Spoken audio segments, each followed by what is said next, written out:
अगर आप भी चाहते हैं नए वीडियो एवं नए ऑडियो देखने एवं सुनने के लिए तो हमारे गोल्ड स्टूडियो चैनल को सब्सक्राइब जरूर करें एवं बेल आइकन दबाना ना भूलें। म्यूजिक बाय दिल आलम राज।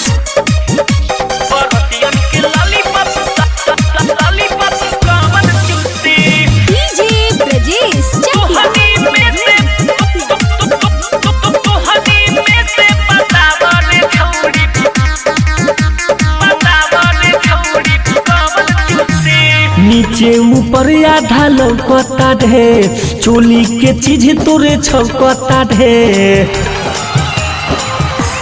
आए हाय नीचे ऊपर आधा लौकता ढेर, चोली के चीज तोरे छौकता ढेर। आज नाच के पड़ी नहीं भाग रूसी, अरे भाग रूसी। तोहनी में से बताव रे छौड़ी बरतियन के लॉलीपॉप कवन चूसी।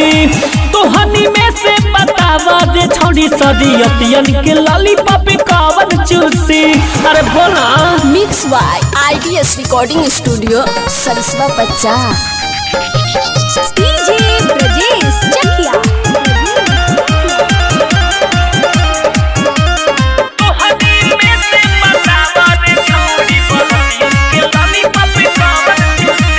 जवाना के बाटे भीतर कुकुबात, ओकरे के भेजे हम फेर तानी हाथ। देख के सपोर्ट चोटी ऐसा ने मारब, एक बेरी में सिहर जाई दे। जवाना के बाटे भीतर कुकुबात, ओकरे के भेजे हम फेर तानी हाथ। देख के सपोर्ट चोटी ऐसा ने मारब, एक बेरी में सिहर जाई दे। दहिया गोराइले अंगे अंगे रसाई, पूछिले नाम तो कहेलू खुशी। अरे बोला खुशी। तोहनी में से बताव रे छौड़ी बरतियन के लॉलीपॉप कवन चूसी।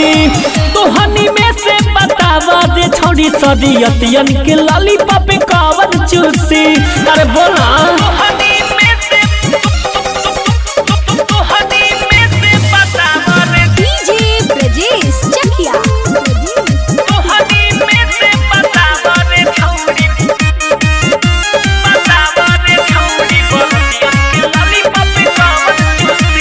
दुनू में कवनो न बारू सकम रे, बाटे जवानी भइल तोहनी के बम रे।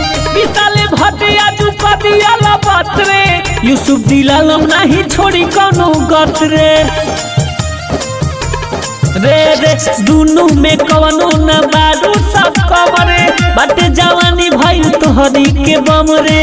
विशाले भटिया जू कदिया लबत रे, यूसुफ दिलालम नहीं छोड़ी कोनो गत रे।